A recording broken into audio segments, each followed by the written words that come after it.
갈라디아서 4장 12절에서 20절 교독합니다. 제가 먼저 읽습니다. 형제들아, 내가 너희와 같이 되었은즉 너희도 나와 같이 되기를 구하노라. 너희가 내게 해롭게 하지 아니하였느니라.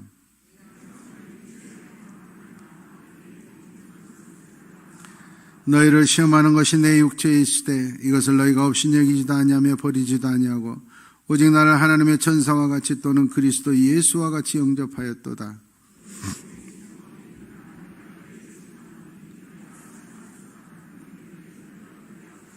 그런즉 내가 너희에게 참된 말을 함으로 원수가 되었느냐?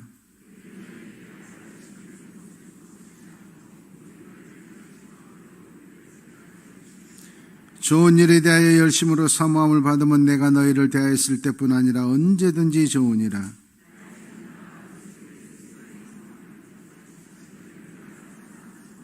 함께 내가 이제라도 너희와 함께 있어 내 언성을 높이렴 너희에 대하여 의혹이 있음이라. 아멘. 한 가정에서 아이를 2.1명을 낳아야 현 인구가 유지가 된다고 합니다. 그런데 우리나라 작년 출산은 0.81명이었어요. 한 명도 채 안 돼서 이대로 쭉 가면 500년 후에는 대한민국 국민은 한 명도 안 남습니다. 저절로 없어지는 거예요. 그래서 난리가 났습니다. 지금 나라가 출산을 장려하기 위해서. 지금 우리 국민들 연령대별로 보면 지금 제일 많은 숫자가 58 개띠. 지금 65세, 우리 교회 58 개띠들 손 들어보세요. 58 개띠.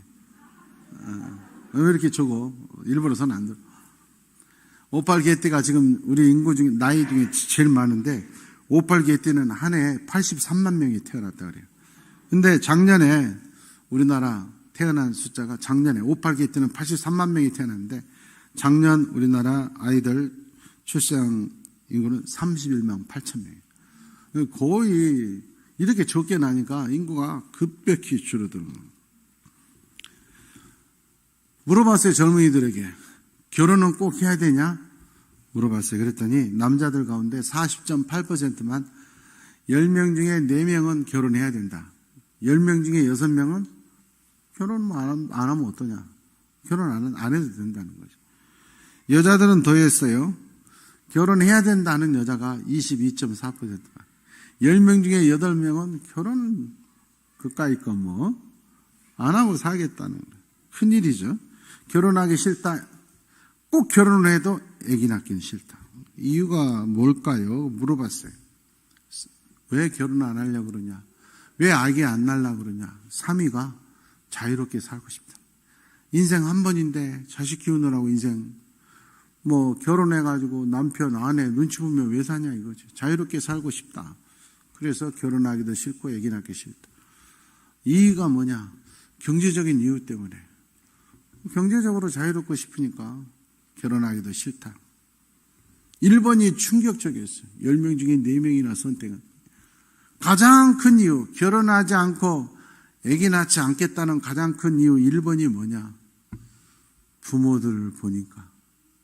우리 아버지 어머니 보니까 맨날 결혼한 거 후회하더라.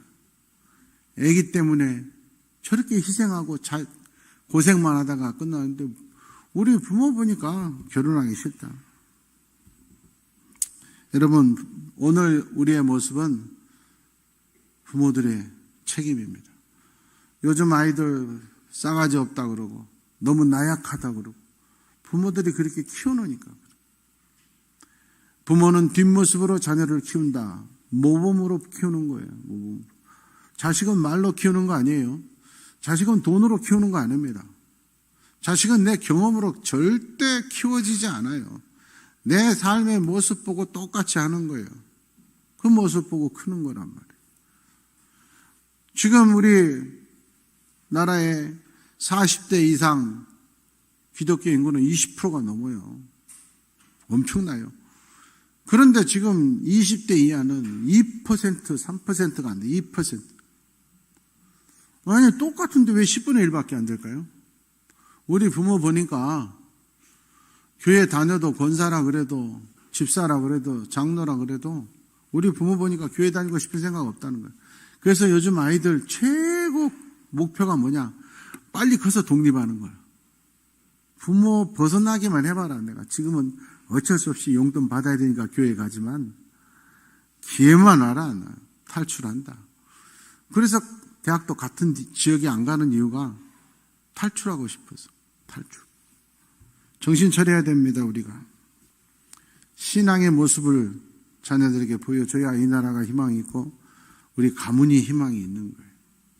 하나님의 말씀, 신실한 순종하는 모습, 예수 때문에 행복한 모습 보여줄 수 있는 우리 성도들 되기를 축원합니다. 근소리로 정확하게 따라하십시오. 목숨 걸고 예배드리자. 힘들어도 11조 하자. 쓰러져도 새벽기도 드리자. 실패해도 전도하자. 신앙의 철저한 본을 보이시기를 원합니다. 오늘 우리가 8절이나 읽었지만 읽은 내용을 요약하면 이겁니다. 갈라디아 교인들이 자기 목사님 바울 사도를 얼마나 사랑했던지 너희가 나를 하나님의 천사처럼 예수님처럼 사랑했다. 그렇게 순종했다. 어느 정도냐? 할 수 있었으면 너희들은 우리 바울 목사님을 위했으면 눈이라도 빼줬을 것이다. 문제는 그랬던 성도들이 변질돼 버렸어요.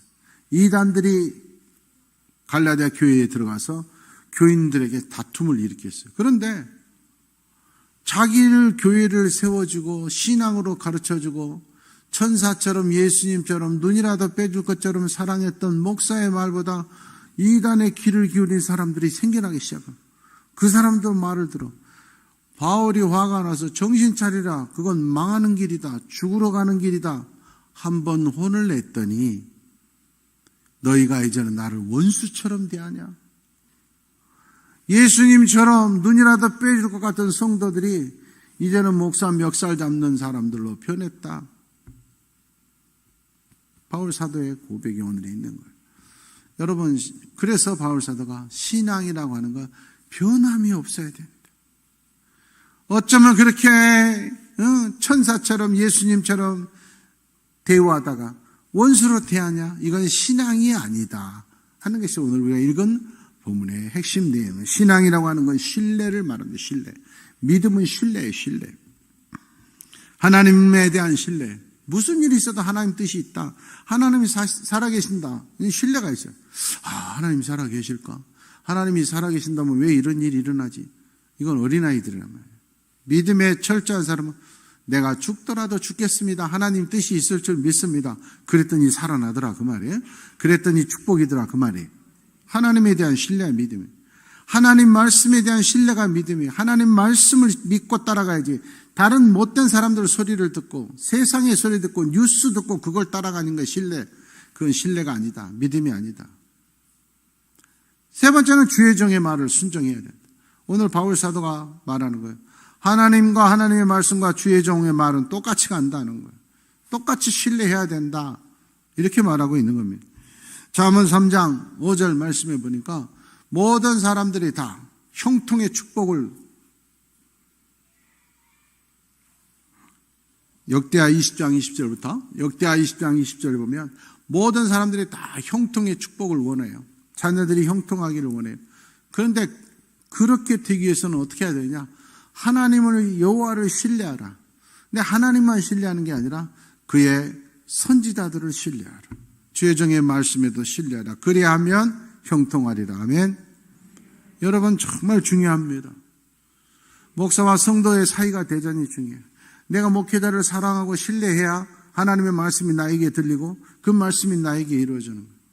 목사가 마음에 안 들어요. 목사가 싫어요. 그러면 빨리 교회를 옮기셔야 돼요. 그냥 다니면 자기도 죽고 교회도 죽어요. 축복이 없어요.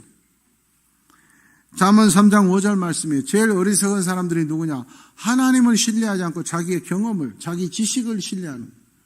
내 경험과 지식을 의지하는 사람은 하나님의 말씀보다 하나님보다 내 삶에 내 판단을 앞선 사람은 절대 성공할 수가 없다 하는 것입니다. 참 안타까운 거죠.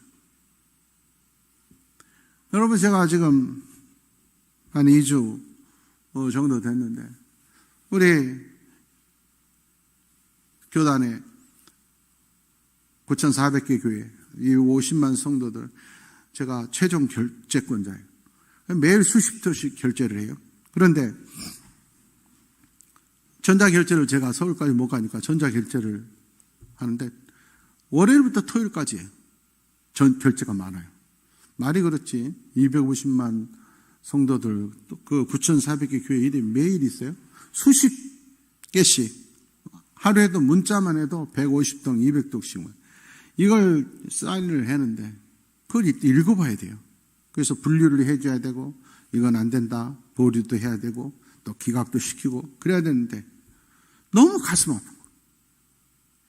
지금까지 하루도 빼놓지 않고 매일 한 건, 두 건은 고소 고발건이에요. 장로가 목사를 고소해요. 목사가 목사를 고소해요. 이게 하루도 빠지지 않고 한 건, 두 건, 세 건씩 매일. 가슴이 너무 아파요. 제가 봐서 이건 충분히 서로 얼마든지 타협할 수 있고 한 발씩만 양보하면 되는 거예요. 그래서 우리 화해조정위원회가 있거든요. 그래서 화해를 시키면 안 된다는 거예요. 법대로 해달라는 거예요. 여러분, 이게 무슨 목사고 장로입니까? 이게 무슨 교회입니까, 여러분? 정말 우리 한국교회, 우리 교단, 여러분, 이제 우리가 살 길은 머리 큰 사람들, 똑똑한 사람들, 이거 필요 없어요. 부자들 필요 없어요. 성령의 사람들이 필요한 시대예요. 성령의 역사가 아니면 안 돼요. 너무 똑똑하다 보니까 아는 게 많다 보니까 법전만 통통 다 외우고 있지 성경 말씀은 순종하자. 신뢰하자. 제가 그랬어요. 사정을 했어요. 하나님 살아계시지 않냐? 하나님이 판단하실 것이다. 성경에 나와 있지 않냐? 원수가 없는 것이 내게 있으니 나에게 맡기라. 너희는 원수를 사랑하라. 내가 손봐주겠다 그랬지 않냐? 조금만 기다립시다. 교회를 위해서, 저 수많은 성도들을 위해서. 필요 없어. 자기 고집, 자기 생각, 자기가 하나님. 그건 신앙이 아니에요. 하나님을 신뢰하지 않고 하나님의 말씀을 신뢰하지 않고 주의 종을 신뢰하지 않는 건 신앙이 아니에요. 목사든지 장로든지 신앙이 아닌 거예요. 그러면 신뢰가 뭐냐 하는 거예요. 신뢰는 두 가지. 첫 번째는 진실함이 신뢰예요. 예레미야서 13장 25절 26절 말씀입니다. 거짓을 따라가는 사람들은 네 수치를 부끄러움 당하는 날이 올 것이다. 거짓말 성도들은 부끄러움 당하는 날이 온다. 신명기 32장 20절 말씀입니다. 하나님이 화가 났어요. 내가 내 얼굴을 너희들한테 안 보이겠다. 기도 응답 안 해주겠다. 너희들은 하나님의 사람, 내 백성이 아니고 패역한 자들이다. 이유가 뭐냐? 진실이 없는 자, 진실이 없는 가짜. 여러분 어떻게 교회에 와서 어떻게 한 건물에서 따로따로 목사표, 장로패가 예배를 드립니까? 같은 교회 목사, 장로, 같은 교회 성도들도 사랑하지 못하고 용서하지 못하고 덮어주지 못하며 무슨 예배를 드립니까? 교회 와서 실컷 예배 드리고 내려가서 목사 욕하는 자들도 있어요. 그게 무슨 장로고 집사고 권사냐면 교회 와가지고 서로 권사들끼리 서로 욕하고 있어요. 서로 얼굴도 마주치지 않으려고 있어요. 이건 가짜들이다 그 말이에요. 여러분 무조건 일단 진짜가 돼야 돼요. 그래 나서 그 다음이 있는 거지. 아무리 내가 잘 살아도 가짜는 헛된 날이 반드시 와요. 사무엘상 12장 24절 말씀입니다. 하나님을 섬기고 예수 믿으려면 진실이 믿어라. 역대하 19장 9절 말씀입니다. 하나님을 경외하는 자는 진실과 성심을 다해서. 교회 안에서 집사면 직장에서도 집사해야 되는데 잡사가 되면 되냐고. 가정에서도 집사해야 되는데 자식들이 걱정하는 부모가 되면 되냐고요. 두 얼굴을 가진 자는 반드시 망하리로다. 여러분 성경에서 가장 중요한 것이 사복음서예요. 마태복음, 마가복음, 누가복음, 요한복음 이 4복음서는 예수님의 생애를 기록했고 예수님이 직접 하신 말씀이 기록되어 있어요. 가장 은혜가 되고 가장 중요한 말씀인데 이 4복음서에 예수님이 예수 안 믿는 세상 사람들에게 말한 거 아니에요? 예수님 말씀들로 그렇게 나온 교회에 평생 다닌 사람들, 예수님을 위해서 모든 걸 버리고 왔다 했던 12 사도들, 제자들, 나는 예수 잘 믿는다 생각하고 나는 예수 제자라고 생각하는 그들을 보고 사복음서에 예수님이 내가 진실로 너희에게 이르노니, 내가 진실로 이르노니, 이 말이 80번이나 나와요. 왜 그렇게 했어요? 이건 정말 내가 정말 간절한 부탁이다. 제발 좀 깨달아라. 예수님 때문에 다 버리고 나온 제자들 보고 제발 좀 깨달아라. 제발 좀 진실해라. 예수님 말씀 들으러 모인 사람들 보고, 제사장들 보고, 장로들 보고 진실로. 그 말은 너희들 가짜잖아, 그 말이야. 너희들 말만 듣고 돌아가선 딴짓하잖아. 얼마나 안타까웠으면 진실로 예수님이 애원하는 거예요. 여러분, 지금 한국의 문제는 예수 안 믿는 사람들이 문제가 아니에요. 세상은 어차피 이끌어가는 자들에 의해서 움직이는 거예요. 사람들이 다 타락했어도 한 사람의 선각자가 있으면 그 민족 살아나는 거예요. 하나님이 선택한 우리 성도들이, 교회가, 기독교인들이 부패하고 변질되고 썩어가는 것이 가장 큰 문제인 거예요. 진짜의 얼굴을 내가 간직해야 되고 내가 보여줘야 돼. 예수 믿는 사람하고 예수 안 믿는 사람 차이가 술 먹고 술 안 먹고 그런 것만 차이입니까? 술 먹는 사람 욕하지 말고 술 먹는 사람만 또 못한 나의 가짜 신앙을 통곡해야 돼요. 예수 안 믿는 저 사람들보다 못한 나의 부끄러움을 가슴을 치하고 회개해야 돼요. 예수 안 믿는 사람들도 술 한잔 먹고 푸는 걸 나는 용서 못하고 10년 20년 미워하는 내 자신이 죄인인 걸 깨달아야 된다고. 어떻게 예수 믿는 것들은 용서가 없어, 이런 소리가 왜 나옵니까? 진짜가 아니라 가짜들만 차고 넘치는 교회가 돼서는 안 돼요. 전 세계에서 가짜 목사가 가장 많은 나라가 대한민국. 왜 그래요? 성도들이 어리석어서 그래요. 내 부모 형제가 되더라도 가짜 목사이면 그 교회 가면 안 돼요. 그건 교회가 아니에요. 뭐 능력이 일어난다고요? 역사가 일어난다고요? 사람이 많이 모여도 가짜는 가짜인 거고 하나님이 인정하지 않아요. 저는 10년 만에 목사가 됐어요. 그런데 몇 달 만에, 1년 만에, 2년 만에 목사가 된 사람들, 능력 이런 게 문제가 아니에요. 일단 기본은 갖춰야 될 거 아니에요. 그래서 합법적으로 교단이 인정하는 목사, 교단이 인정하지 않는 자는 목사가 아니에요. 자기는 목사라고 하고 교회 크고 사람 모여도 그 목사가 아닌 거예요. 그건 가짜인 거예요.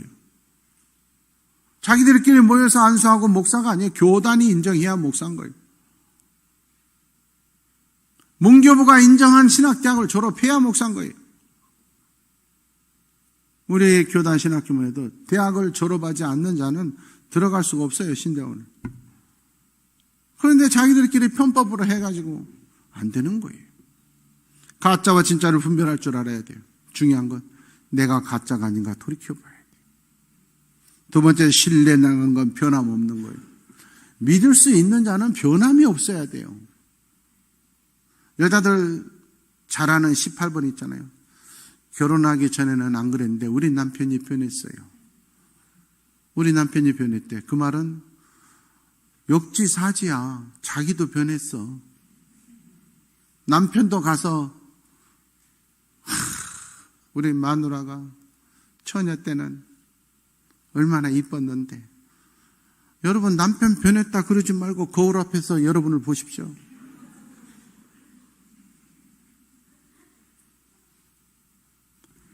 내가 옛날에만 사랑하면 되니까 계속해서 사랑해야지. 변함없이 사랑해야 그게 부부지. 신앙도 마찬가지 변함없이. 내가 믿음이 좋다. 사업이 망해도 변함없이 예배 자리, 기도의 자리를 지켜야지. 내가 믿음이 좋다. 아무리 재벌이 되고 장관들도 겸손의 모습을 유지해야지. 잘 됐다고 교만해지고 못됐다고 낙심해지니까 신앙이 잘못돼. 저는 태중에 있을 때부터 우리 아버지 어머니가 목사로 서원해서 어렸을 때부터 목사가 되기 위해서 준비하고 컸지만 제 의지로 확실하게 목사가 돼야 되겠다 한 건 중학교 3학년 때. 당연히 목사 될 줄 알았는데 목사라는 직업이 제일 좋은 직업이다 하는 게 중학교 3학년 때. 내가 중학교 3학년 그 1년 2개월이 우리 가정에서는 가장 경제적으로 비참하고 힘든 때였어요. 갑자기 우리 아버님이 개척을 서울에서 하게 돼가지고 교인도 한 명도 없어. 교인이라고 우리 4남매밖에 없어요. 20평단 된 조그만 데서 반은 집이고 반은 교회. 이 연탄난로 하나 조그만 거 들고 돈이 없어 먹을 게 없어요. 그 정도로 돈이 없어서 아침밥은 무조건 금식이고 점심은 시꺼먼 꽁보리밥 한 그릇, 저녁은 수제비. 너무 힘든 시간이잖아요. 부모 입장에서 한참 클 나이, 중학교 3학년, 중학교 1학년, 초등학교 4학년, 초등학교 1학년 아이들 못 먹이는 부모 마음이 얼마나 속상해서. 그럼 맨날 싸워야 되잖아요. 그런데 제가 학교만 갔다 와서 보면 제가 우리 부모님들을 지켜본 세월 중에서 우리 부모님 두 분이 가장 서로 사이가 좋았던 때가 그때였어요. 경제적으로는 제일 어려웠고 힘든 때 그때 두 분 사이가 제일 좋았어. 학교 갔다 오면 항상 방담 밑에서 두 분이 기도하고 있고 두 분이 부부싸움하는 걸 한 번도 본 적이 없어요. 오히려 두 분이 부부싸움하는 건 사흘만 하니까 싸우시더라고요. 성도들 많을 때 싸워. 그때는 한 번도 싸우신 적도 없고 서로하고 손잡고 기도하고. 제가 생각하기에 예수 안 믿는 사람 같으면 이렇게 경제적으로 힘들면 부부싸움하고 술 먹고 서로 그러고 매개 살리라 돈 벌어 와라 이럴 거 아니야. 근데 목사가는 어려울수록 더 부부 사이가 좋고 이거 최고의 직업이에요. 여러분 목사처럼 좋은 직업이 뭐냐? 남자가요 경제적인 능력이 없어가지고 가난하면요 가족들도 무시하고 다른 사람들도 무시해요. 동창회 가가지고 허름하게 있으면 무시해요. 근데 목사는요 거지같이 갈수록 존경한다. 가난해도 꿀릴 거 하나도 없어. 여러분 중요한 거예요. 제가 부모님의 그 모습 보고 나 목사 돼야 되겠다. 제가 확실히 됐어. 여러분의 자녀들이 우리 아버지 엄마 보니까 내가 진짜 대를 위해서 여천교회 섬겨야 되겠다. 할렐루야. 우리 아버지 보니까 여천교회 가니까 축복이 넘치더라. 우리 부모님이 맨날 싸우다가 여천교회 등록하고 나서 너무나 서로 사랑하더라. 보여주셔야 돼요. 보여주셔야. 이사야 26장 3절 4절 말씀 보니까 하나님께서 사랑하는 사람, 축복 주시는 사람은 누구냐? 돈 많은 사람, 똑똑한 사람 아니에요. 심지가 견고한 자를 하나님이 사랑하고 축복해 주세요. 심지가 견고하다. 변함이 없어. 변함이 없어. 에레미야가 4장에 보면 가슴 아픈 내용이 있습니다. 너무너무 예뻤던 하나님의 백성들이, 금처럼 빛나던 백성들이 변질돼 버렸어요. 금보다 더 귀한 보물 같은 하나님의 자녀들이, 시온의 아들 딸들이 길거리에 부서져 뒹구는 진흙덩어리처럼 변질돼 버렸어요. 7절 8절 말씀해 보니까 눈보다 깨끗했던, 너무너무 예뻤던 하나님의 사람들이 숲보다 더 검게 막대기같이 말라서 알아볼 사람이 없다. 전에 몇 년 전만 해도 너무너무 예쁜 집사 권사였는데 어디서 얼굴이 이렇게 변해버렸을까? 사람이 영적으로 오염되면 얼굴이 독해지고 악해져요. 알아볼 사람이 없다. 변질돼 버렸다는 것. 그래서 16절에 보면 하나님께서 분노하셨어요. 내가 축복의 사람들로 내 백성 삼았는데 너희를 다 흩어버리고 나는 너희들 돌보지 않는다. 너희들이 이제 더 이상 내가 제사장으로 장로로 대접하지 않게. 편질돼서 그래. 에베소서 6장 24절 말씀입니다. 그러므로 하나님께서 가장 사랑하는 자는 변함없이 주님을 사랑하는 변함없는 믿음을 가진 모든 자에게 은혜가 있을지어다. 바울 사도는 오늘 말하는 거예요. 목사는 설교하는 사람이 아니다. 목사가 월급쟁이가 아니다. 사랑하는 갈라디아 교인들 여러분, 나는 너희를 해산하는 것처럼 나았다. 여러분, 목회자는 단순한 설교자가 아닙니다. 자녀를 기르는 어머니, 아버지 같은 자라는 걸 아셔야 돼요. 고린도전서 4장 15절 말씀해 보니까 내가 너희를 낳았다. 바울 사도가 고린도 교인들 보고 내가 너희를 낳았어. 제가 우리 안수집사 한 명한테도 종종 말하고 있어요. 하여튼 내가 새벽기도 나올 때까지 내가 얘기하려고 그래요. 얼굴 볼 때마다 내가 야, 너는 내가 너를 위해서 기도하는 시간보다 네가 너를 위해서 기도하는 시간이 더 적은 것 같아. 나는 새벽에 나와서 네 이름 부르면서 네 가족을 위해서 네 일터를 위해서 기도해. 너는 왜 안 하냐? 여러분, 목사가 돼서 좋은 건 남을 위한 기도를 먼저 하고 남을 위한 기도가 빠지지 않는 거 감사하고 참 고마운 일이지만 여러분 생각하셔야 돼요.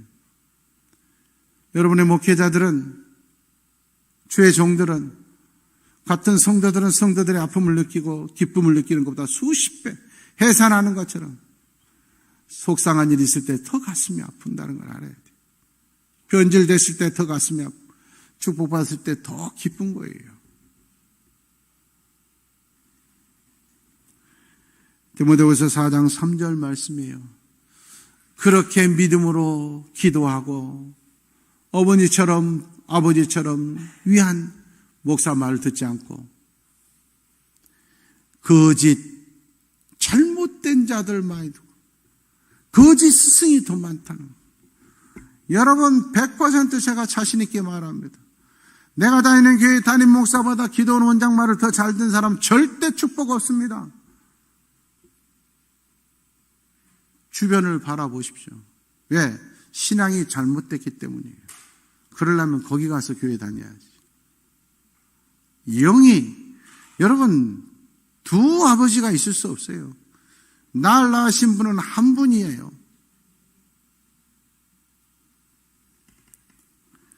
목회자는 주의 종이고 그의 목회자를 신뢰하는 건 주님을 신뢰하는 거다. 권위를 인정하고 존경하고 사랑하고 대우해 줘야 되는. 주의 종은 같은 사람은 틀림없지만 다른 존재인 걸 알아야 돼요. 신명기 9장 25절 27절에 보니까 이스라엘 백성들이 죄를 지어서 하나님께서 너희를 멸망시켜버리겠다 그랬어요. 모세가 기도를 이렇게 해요. 하나님, 우리는 도저히 용서받지 못할 죄인들이에요. 그런데 주의 종들을 봐서, 주의 종 아브라함과 이삭과 야곱을 봐서 우리 용서해 주세요. 주의 종에게 나의 복과 저주가 달렸다는 걸 알아야 돼요. 나는 한 것 없어도 주의 종이, 진실한 주의 종들이 여러분을 위해서 기도하기 때문에 방황하던 자식이 돌아오고 어려웠던 일터가 회복된다는 걸 아셔야 돼요. 여러분, 주의 종이 똑바로 서 있으면 살아나게 되어 있다는 걸 아셔야 돼요. 여러분 가문에서 주의 종 한 사람이 똑바로 서면은 그 가문이 살아나는 걸 아셔야 돼요. 열왕기상 8장 29절에 보니까 솔로몬이 말하는 거예요. 성전을 지어놓고 이 건물이 중요한 게 아니라 주의 종이 이곳에서 우리 백성들을 위해서 기도할 때 하나님 들어주십시오. 주의 종이 드리는 기도가 다르다는 걸 아셔야 돼요. 그 기도가 얼마나 소중한지 아셔야 돼요. 그래서 그걸 믿는 성도들 보면 한 달에 한 번이라도 우리 일터에 와서 우리 집에 와서 예배 드려 주십시오. 한 번이라도 더. 그런 믿음이 얼마나 소중한 거예요. 너희 믿음대로 될지라 그랬어요. 다 같은 사람인데 지가 와서 전화 하나 똑같이 와서 예배 기도 드려준다. 그게 뭐 대수야. 심지어 요즘은 결혼식도, 여러분 결혼식이 식이 아니에요. 천주교에서는 혼배 성사 그래요. 결혼 예배. 친구들 모여서 선글라스 끼고 노래하고 그런 날이 아니에요. 예수 믿는 세상 사람들은 그러다도 결혼 예식은 예배. 목사가 해야 되는 것이고 교회에서 하는 거예요. 그걸 아셔야 돼. 근데 요즘 젊은 사람들은 몰라. 목사 자녀들도 다 예식장에서 하고. 여러분 그 믿음은 그 믿음의 결과를 낳는 거예요. 응? 아무리 작은 교회도 교회 안에서 내 결혼식은 하나님의 축복해 주는 예배다. 그 믿음대로 결과는 항상 믿음대로 되는 거예요. 시편 89편 50절 말씀입니다. 무서운 말이에요. 주의 종들이 받은 비방은 하나님이 기억하고 계신다. 주의 종을 비방하고 욕하고 가슴 아프게 한 것 하나님이 기억한다는 걸 명심하셔야 돼요. 무서운 얘기. 주의 종이에요. 주인이 따로 있어요. 주인한테 맡기세요. 어쩌면 그 주의 종보다 더 죄가 많고 더 실수도 많으면서 더 용서받고 살면서 주의 종들 힘들게 하지 말고 비난하지 말고 비판하지 말고. 그래서 성경 중에서 목회자가 꼭 갖춰야 될 조건을 써 있는 것이 있어요. 그걸 목회서신이라고 그러는 디모데후서 2장 24절 말씀이에요. 저는 34년이 됐어도 이 말씀은 신학교에서도 배우고 목사는 이래야 된다 하는 말씀이에요. 이걸 제가 34년도 지금도 제 책상 유리 밑에 딱 깔려져 있어요. 그것도 인디안과 제가 직접 쓴 걸. 주의 종은 네 가지를 갖춰야 돼요. 첫째가 다투지를 말아야 돼요. 아무리 억울하고 분해도 같이 싸우면 안 돼요. 장로가 집사가 때리면 맞고 있어야 돼요. 염려 말고 패세요. 맞을 테니까. 나는 잘못한 거 없다고. 목사는 다투면 안 돼. 참아야 돼. 두 번째, 부드러워야 돼. 온유라는 건 뭐냐? 품에 안아주라. 따뜻한 가슴이 돼주라. 똑같이 싸우지 말고. 세 번째, 가르치기를 잘하고. 네 번째, 잘 참으며. 네 가지 중에 지적 능력은 가르치기를 잘하며 하나밖에 없어요. 세 가지는 성품에 대한 거. 그래서 목사는 성품이 좋아야 되는 거예요.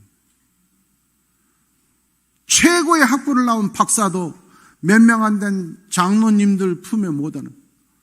여러분 마음이 부부도 달라요. 장로가 가슴 아프게 할 때도 있고 다른 길로 갈 때도 있어도 모른 척 하고 그냥 품에 안고 가야 돼요. 그걸 못하니까 교회가 시끄럽고 싸우고 부흥이 안 되는 거예요.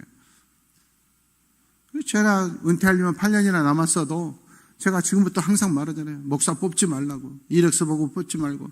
설교 한번 시켜보고 투표하지 말고. 좋은 목사님, 우리 교회보다 작은 교회 목사님들 정말 목회 잘한다고 하는 거 우리 장로님들이 가셔서 몰래 예배도 드려보고 설교도 들어보고 교인들 분위기도 보고 정말 잘한다 그러면 스카우트 해오라 그러잖아요. 제가 옛날 우리 어렸을 땐 다 그랬어요. 그러니까 영성이 대단한 목사님들이 목회 잘한 목사님들이 많았어요. 그러니까 교회가 부흥했어요. 지금은 옛날에 비하면 목사들 다 박사예요. 다 박사예요. 학벌은 옛날과 비교도 안 돼요. 학벌은 좋지만 참을성이 없어요. 학벌은 좋지만 품에 안아줄 줄 몰라요. 교인들의 아픔을 내 아픔으로 생각하지 않아요. 말씀을 맺습니다. 제가 은퇴할 때까지 사랑하는 요청교회 성도들을 낳은 잘 부모처럼 생명을 걸고 사랑할 수 있도록 기도해 주시기를 바랍니다. 부족한 건 많을지라도 우리 목사 내가 허물을 덮어줘야 되고 내가 사랑해 줘야 되고 내가 도와줘야 된다. 갈라디아 교인들이 처음에 하나님의 천사처럼 예수님처럼 눈이라도 빼어줄 것처럼 사랑했던 것처럼 사랑해 주십시오. 인물을 만들어 주십시오. 여러분들의 사랑을 먹고 사는 것이 목사입니다. 그래서 하나님 보시기에 우리 여천교회가 너무너무 사랑스러운 믿음의 공동체로 대한민국에서 가장 좋은 교회로 기억될 수 있기를 축원합니다. 다 같이 찬송하고 제가 이 시간 기도해 드릴 테니까 간절한 마음으로 가사를 생각하면서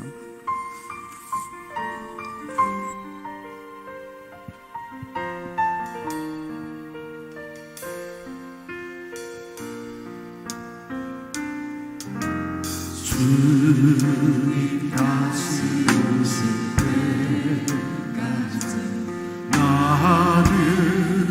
이 길을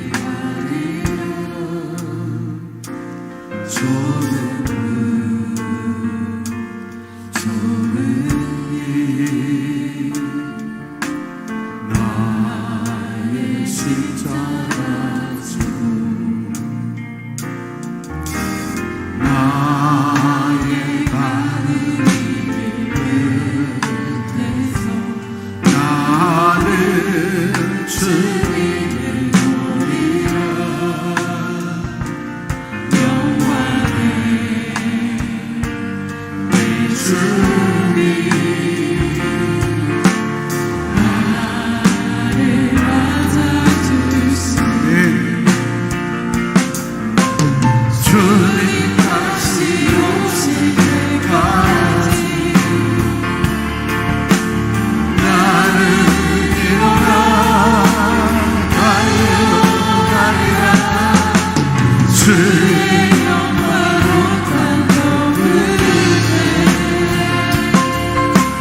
나는 일어나 노래하리 내 사모하는 주님 온 세상 거두시라 내 사모하는 주님 영광의 왕 주님 다시 오실 때까지 아멘 주님 다시 오실 때까지 나는 일어나 달려가리라 주의 영광으로 끝에 나는 일어나 노래하리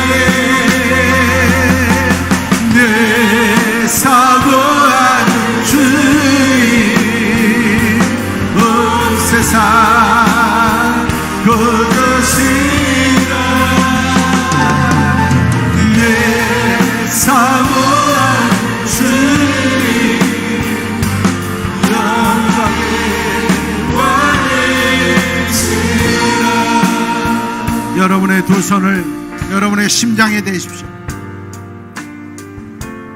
여러분의 이 심장이 뛰고 있기 때문에 오늘 내가 살아있는 겁니다. 이것이 당연하다고 우연이라고 생각하지 마십시오. 여러분이 관리 잘해서라고 생각하지 마십시오. 하나님의 은혜입니다. 언제라도 주님이 부르시면 이 심장 멈추면 땅속에 묻힐 인생입니다. 내 계획대로 될 것처럼 교만하지 마십시오. 내 계획대로 되지 않는다고 낙심하지도 마십시오. 이 세상 모든 것의 주인은 내 생명을 포함해서 하나님이십니다. 하나님 살아계심을 믿습니다. 나를 지켜주심을 믿습니다. 이 시간 예수의 이름의 권세와 능력이 나타날 줄 믿습니다. 내 믿음대로 될지어다. 나사렛 예수의 이름으로 선포하노니 사랑하는 자들을 괴롭히는 모든 질병 이 시간 깨끗이 고침받을지어다. 나사렛 예수의 이름으로 선포하노니 사랑하는 자들을 괴롭히는 가정의 모든 악한 영들은 영원히 소멸될지어다. 나사렛 예수의 이름으로 선포하노니 우리 일터의 축복을 가로막는 가난의 사슬이 끊어지고 막혔던 장벽이 무너지고 축복의 문이 활짝 열릴지어다. 나사렛 예수의 이름으로 선포하노니 가짜 거짓 위선의 탈을 쓴 바리새인은 철저히 죽어지고 눈물을 흘리며 통곡하고 회개하여 진짜 진실한 순종하고 변함없는 하나님의 백성으로 예수 제자로 거듭날지어다. 진실한 주의 종들만, 신실한 예수 사람들만 주의 종을 사랑하고 아끼고 하나님 앞에서 생명 걸고 충성하는 사람들의 모임만 우리 교회가 되게 하시옵소서. 예수님의 이름으로 축복하며 기도하옵나이다.